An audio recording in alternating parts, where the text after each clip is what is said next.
Jumpa lagi dengan saya Nur Hayati di live Satria Batangan Soreang. Kali ini saya ditemani sama rekan saya sebagai bersama teman Soreang, Bapak Anton. Halo Pak Anton. Halo Nur, halo Andrea. Selamat siang. Selamat siang Pak Anton. Nur. Baik, di episode kali ini kita akan membahas apa nih Pak Anton? Apa ya? Yang lagi enak kira-kira apa? Yang lagi panas-panas ini konteks Pak. Konteks, Cocok. Baik. Kawan pajak di kesempatan kali ini kita akan membahas mengenai hal-hal yang sering ditanyakan oleh kawan pajak terkait konteks ini. Nah, konteks sendiri apa sih Pak? Konteks. Kalau dilihat dari kalimatnya, kata konteks itu terdiri dari dua buku kata, core dan teks. Core itu inti, sedangkan teks itu dari bahasa Inggris yang artinya pajak. Berarti ini merupakan inti dari perpajakan atau merupakan suatu sistem administrasi perpajakan di mana yang sebelumnya menggunakan digital nanti beralih ke Cortex ini. Jadi nanti sistem itu merupakan sistem administrasi perpajakan yang baru di mana nanti di dalamnya akan memadai seluruh proses bisnis ya, setelah banyak dari proses awalnya yaitu registrasi, kemudian ke pembuatan dipotong manufaktur, kemudian ke SPP, baru ke tahap pembayaran. Jadi dari satu pintu itu ya Pak? Satu pintu, satu wadah. Mencakup semua proses bisnis, mulai dari registrasi sampai ke pelaporan pembayaran dan pelaporan. Konteks sendiri digunakan baru tahun ini ya Pak ya, per Januari 2025. Tepat sekali.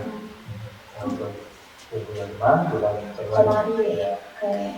Sebenarnya kan masih mudah. Pada tahu kalau iya, betul. Sudah pasti sudah mencoba akses ke konteks.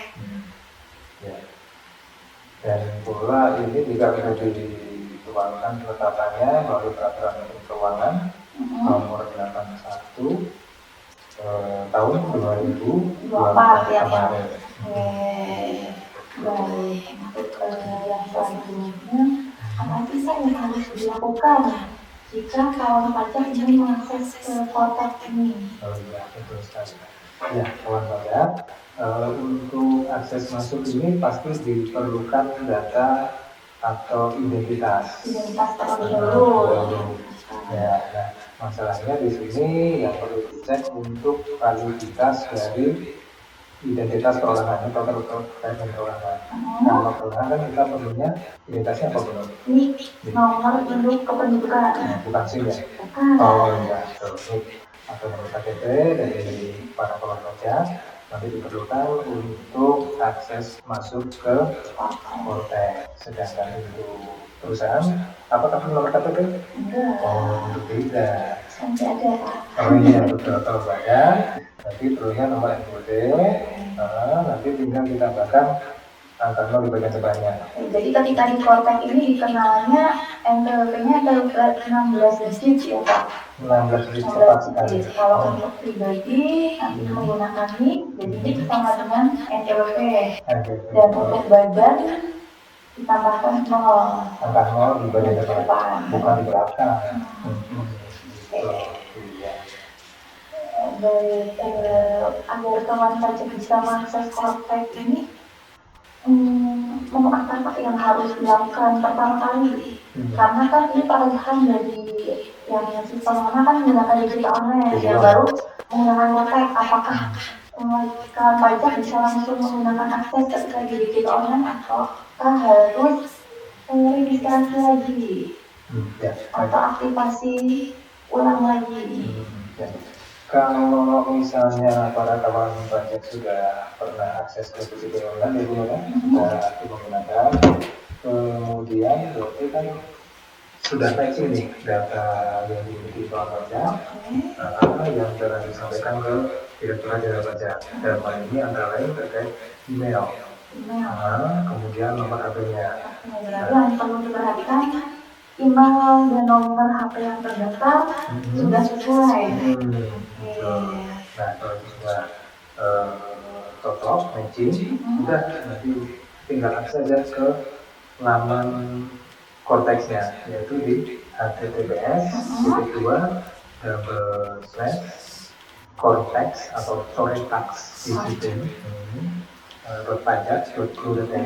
Ya, dari situ nanti ada beberapa tombol yang sedikit, antara lain tombol untuk atas sendiri, atau yang lain juga sudah daftar di sini. Kemudian satu lagi untuk aktivasi akun wajib pajak.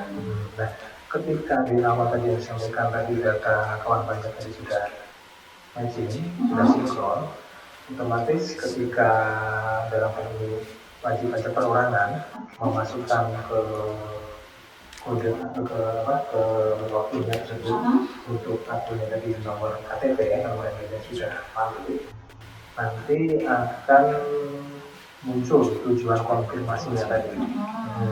Kalau sudah valid tinggal dari HP-nya, tinggal pilih aja, pilih nomor KTP. Pilih salah satu ya Pak, nomor telepon sama email. Ya, gitu. Nanti tidak langsung serta-merta langsung otomatis bisa login gitu ya akun pajak. Jadi nanti perlu diketikkan kembali nama ataupun nomor HP yang muncul pada laman kontak tersebut. Jadi kadang kita udah muncul nih, berarti kita nilainya udah otomatis. Langsung bisa begitu. Harus diinput nama. Iya, karena yang itu kan tidak sepenuhnya nama dan alamat email tersebut, itu cuma kisi-kisi. Nama, huruf, bintang, bintang.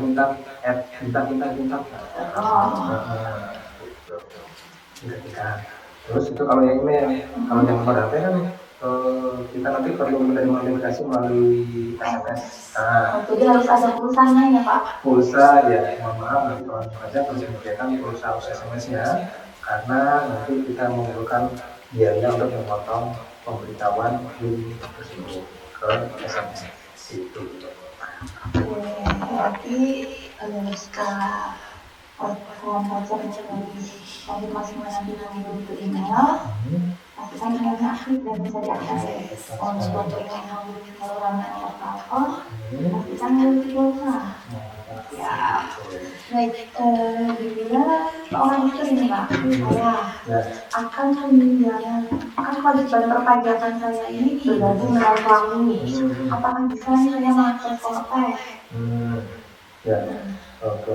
Untuk yang sudah berkeluarga, untuk seorang istri itu tetap bisa menjalankan kewajiban perpajakan terpisah dari suami. Karena kenapa? Di Cortex ini lagi yang diperlukan bukan nomor NPWP, tetapi nomor identitas kependudukan. Jadi ketika nomor identitas kependudukan sudah aktif dan sinkron dengan ditampil, nanti otomatis bisa terdeteksi oleh sistem Cortex. Tinggal nanti kita cek dulu apakah status kartu buat ini juga itu sudah aktif dan sinkron. Kalau sudah, nanti tinggal lanjut untuk akses dari kepala keluarganya itu agar menjadi mengaktifkan tanggungan di kantor itu ya tanggungannya suami. Data keluarganya di aktif dulu. Berarti nanti setelah di verifikasinya diupdate, seorang istri bisa mengakses Cortex. Bisa langsung bisa mengakses akun Cortex tadi dengan sama seperti kita masuk ke proses registrasi atau aktivitas akunnya. Ini untuk yang sering ditanyakan oleh kawan pajak, identitas lawan transaksi saat mencari LPG, ketika input bukti potong atau faktur, tadi input LPG-nya nggak muncul. Iya. Ketika di LPG nggak muncul ya. Jadi untuk Selama berhentinya sebagai orang yang lagi praktek berbentuk badan itu atau perorangan. Kalau perorangan berarti tadi untuk NPP-nya kan selama ini kan dikenal 15 jam. Berarti ditambahkan angka 0 itu nanti. Jadi pokoknya untuk di kuartal ini NPP-nya NPP 16 digit. 16 digit. Kalau kita nilai 15 pasti ini kan. Iya. Jadi disesuaikan dengan digit untuk identitas kependudukan juga. Jadi kan ada 16 digit, makanya untuk badan tadi yang sebelumnya menggunakan digit kita tambahkan angka 0 di bagian depan dari agen tersebut. Gitu. Ini pakai sertifikat elektronik Pak. Sertifikat elektronik ini bagaimana cara supaya kawan pajak bisa mendapatkan sertifikat elektronik ini? Dan apakah kan dulu sudah ada sertifikat media yang berlaku, apakah bisa digunakan kontak atau harus mengajukan permohonan orang? Sertifikat elektronik ya? Betul. Bukan sertifikat media ya? Bukan. Saya tambah ya. Kalau untuk sertifikat elektronik itu sendiri, selama ini kan untuk kewajiban pelaksanaan pemotongan pemungutan dan terkait penerbitan akte ya, benar ya? Betul. Namanya untuk terlibat di sistem kontak ini sendiri nanti cukup diaktifkan sebagai pengganti tanda tangan manual. Jadi nanti secara jenis dapatkan buat sertifikat ini merupakan sarana yang berisi identitas dan tanda tangan elektronik yang berfungsi untuk menunjukkan autentikasi pengguna pelayanan perpajakan secara elektronik. Jadi cara membuatnya tinggal aktivasi kode otorisasi. Aktivasi dari akun perorangan. Jadi otomatis yang sertifikat yang lama tersebut sudah tidak diperlukan. Kalau lama ada masa berlakunya. Dan ini sertifikatnya kan atas nama badan ya Pak. Kalau di sini enggak perorangan, karena kenapa? Yang menandatangani tadi kan sekarang menentukan perorangannya, bukan badan hukumnya. Jadi makanya yang melakukan aplikasi nanti adalah perorangan tadi sebagai orang pribadi sendiri atau yang mewakili dari perusahaan atau lembaga yang Jadi kita sudah tidak ada sertifikat elektronik untuk badan pribadi ya. Yang pribadi. Untuk tanda tangan setiap berkas permohonan atau perpajakan. Termasuk untuk pelaporan dan SPC lainnya nanti kan di sebelum SPC kan termasuknya nanti masuknya tadi setelah dilakukan organisasi atau yang untuk mendapatkan sertifikat elektronik ini kalau saja harus dilakukan apa ya Pak? Jadi saya kan sudah aplikasikan 24 ya. Apa aja nanti sekarang ya ada internet dengan jenis substan itu 24 jam kali 7 kawan-kawan bisa melakukan aktivasi kode otorisasi atau sosial elektronik melalui akun konteksnya. Jadi panggilannya secara elektronik saja langsung bisa digunakan ya Pak? Menunya nggak kan ya? Menunya nanti bisa dilihat di bagian paling kiri dengan di modul portal saya Pak. Ya, portal saya. Kemudian nanti setelah portal bisa dipilih nanti di situ ada keterangan permintaan kode otorisasi atau sertifikat elektronik.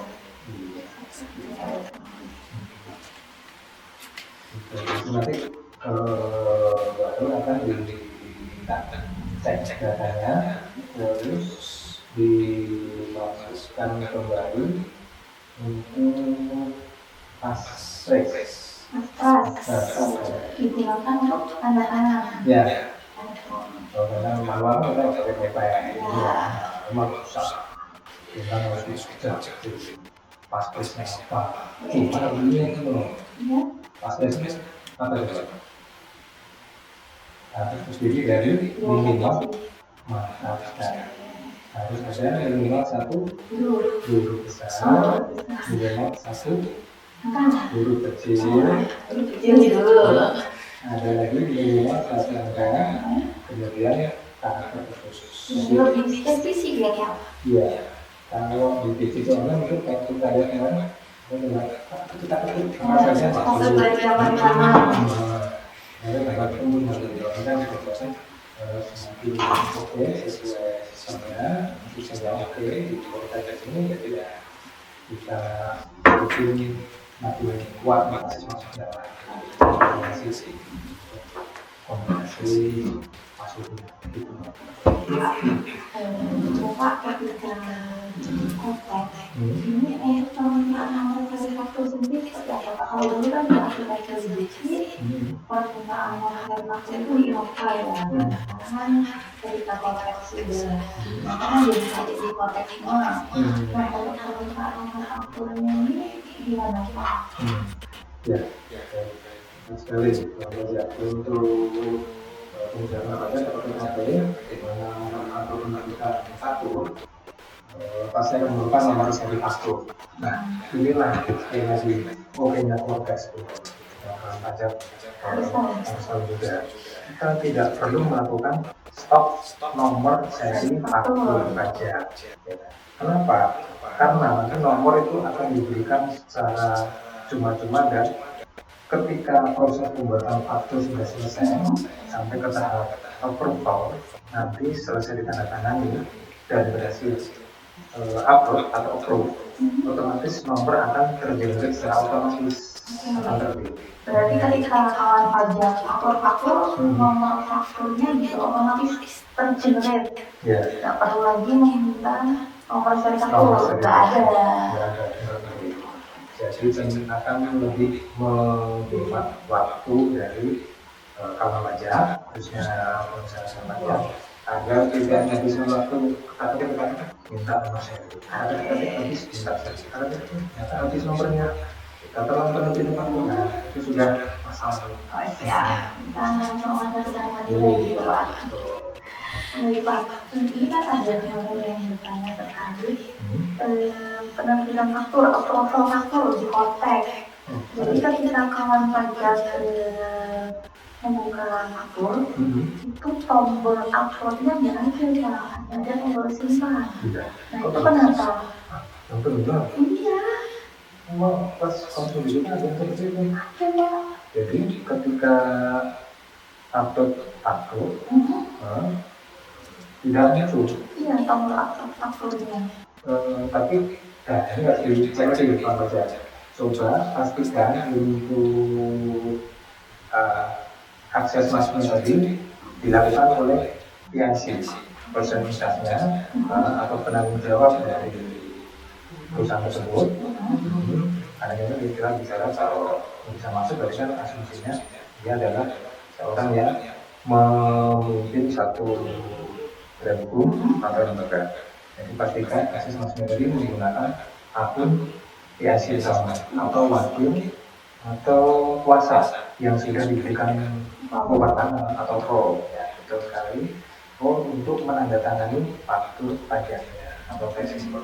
Jadi ketika di kontak ini harus masuk dari akun PIC atau orang pribadi yang diberikan akses untuk menandatangani faktur ya Pak? Iya, tepat sekali. PIC atau orang yang diberikan akses masuk dari wakil atau kuasa sendiri. Atau yang sebagai penandatangan. Penandatangan aja itu.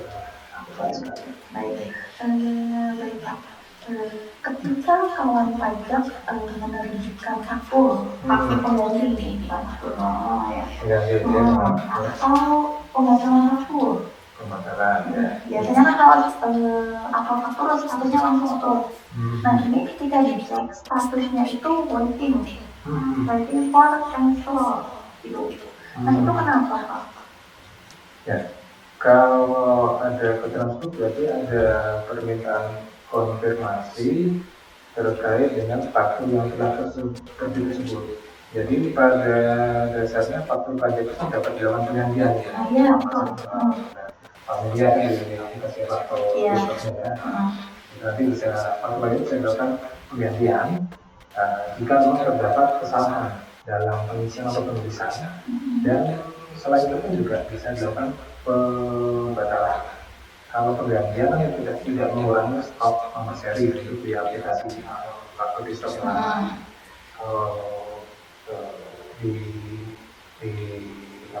di proses untuk faktur dibatalkan itu nanti akan mengurangi jatah. Nah, jadi tadi terkait dengan case yang itu waiting for amendment, tadi konfirmasi apakah faktur tersebut disetujui untuk sisi penjual. Kalau memang setuju akan ada penggantian atau pembatalan. Jadi untuk terkait faktur pengganti atau dibatalkan harus persetujuan kedua belah pihak ya Pak? Ya, pasti dari sisi jual dan dari sisi pembeli. Ya, karena takutnya di sini apabila yang bersangkutan tadi sudah atau kliennya tadi yang menerima penerbitan faktur sudah melakukan pengkreditan faktur pajaknya, jadi otomatis itu bakal ada komunikasi di dua arah, itu komunikasi. Dan ada dari sisi pembeli nih untuk konfirmasi persetujuan, itu caranya bagaimana Pak? Terkait dengan pembatalan faktur pajak. Dari sisi pembeli. Kalau di sisi pembeli nanti akan, karena dia kan menerima fakturnya kan ya, dia akan ada notifikasi nanti, bisa dilihat nanti pada tampilan koteksnya di bagian atas di samping nama akun itu nanti ada gambar lonceng ya. Ada gambar lonceng di situ. Nanti itu akan muncul informasi terkait faktur yang akan diganti atau dibatalkan lagi. Nah, nanti tinggal diklik saja, kemudian ada icon pensil pada faktur tersebut. Nah, yang statusnya nanti juga dicek pada kolom status. Nanti waiting for cancellation atau waiting for amendment. Ya, klik setuju kalau memang menyetujui atas proses penggantian dari waiting for amendment. Terus kalau yang pembatalan jadi tidak klik setuju atas waiting for cancellation. Itu dicek lagi apakah transaksi tersebut memang sudah sesuai atau belum. Tidak klik nanti sebagai data yang valid ataupun tidak valid. Untuk persetujuan dari pembeli ya Pak ya? Iya. Ini kan saya pembuatan diri Pak. Di konteks ada kawan pajak yang mendapat surat tagihan pajak.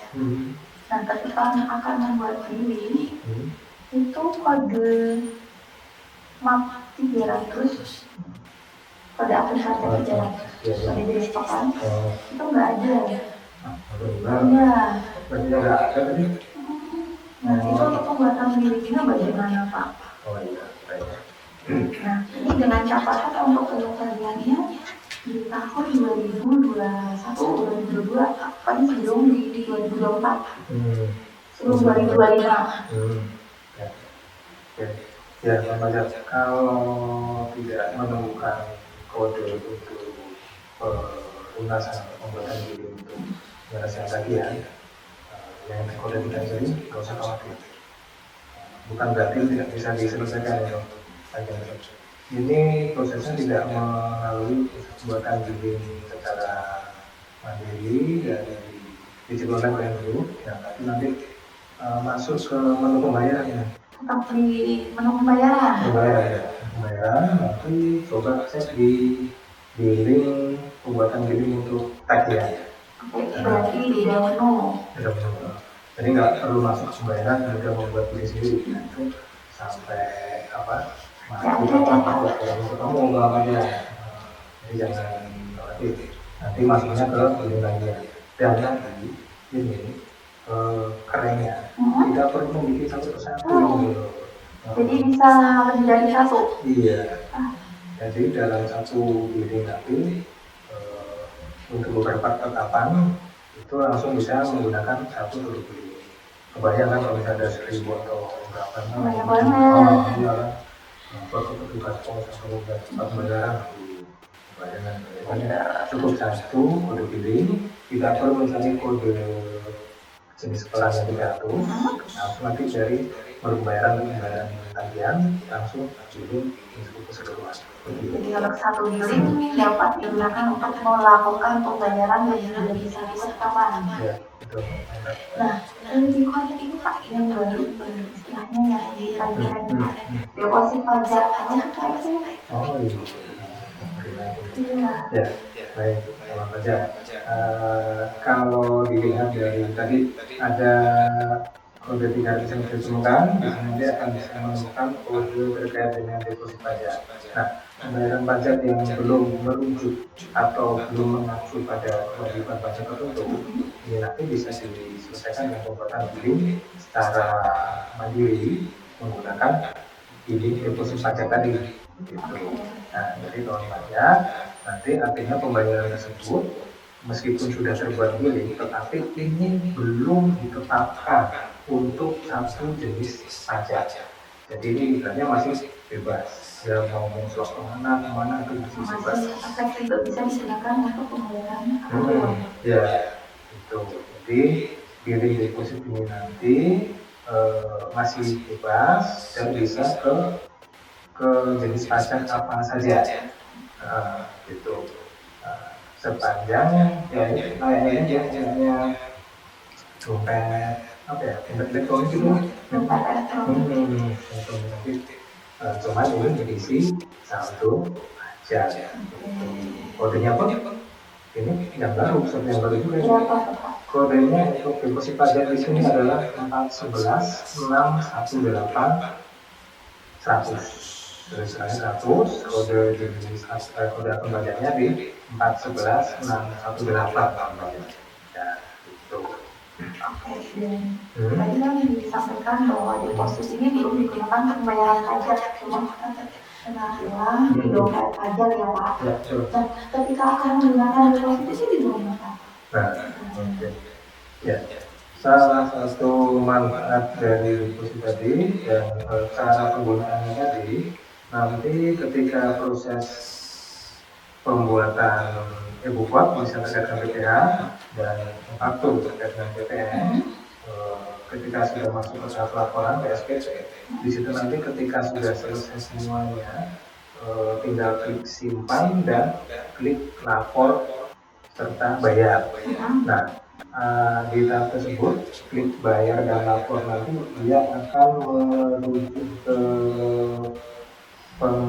penyelesaian dari laporan tersebut. Kalau memang ada yang disetorkan, nanti bisa memilih di nilai deposit tadi yang sudah ada menurut kawan pajak.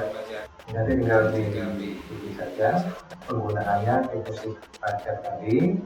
Kemudian nilai tersebut dipastikan saldonya mencukupi. Kalau tidak mencukupi, mohon maaf, tidak bisa atau kurang.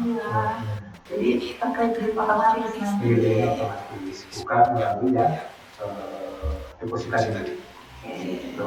Berarti ketika pajak mau lapor SPP, klik bayar dan lapor untuk top up konfirmasi pembayarannya menggunakan deposit atau pembuatan billing. Ya, betul. Kalau mencukupi, nanti bisa mengulangi deposit. Kalau sudah mencukupi, nanti akan bentuk kode billing. Baik Pak, untuk batas waktu pembayaran pajak sendiri dari pelaporan SPP di Kortes, apakah sama dengan bantuan yang mana Pak? Sebelum kontak? Baik. Kalau untuk batas pelaporan dan pembayaran ini di ada sedikit perbedaan nih untuk pajak. Nah, makanya ini kembali ke deposit tadi. Ini keuntungan dari sistem kontak yang sudah didapat oleh pemerintah. Ini dengan deposit tadi mengamankan dari sanksi keterlambatan apabila terlambat menyetorkan pembayaran pajak. Gitu. Ya, jadi ketika deposit sudah disiapkan, sudah ada di awal tahun, maka dia itu membackup dan berlaku sampai sepanjang dalam satu kurun waktu tahun pajak tadi. Jadi ketika ada potongan deposit itu selama tahun ya Pak, Januari sampai dengan Desember. Bagi warga sendiri yang tinggal ini dengan sistem berkontak diharapkan dapat memberi kemudahan bagi pengelola pajak dalam melaksanakan kewajiban pekerjaan yang harus dipenuhi.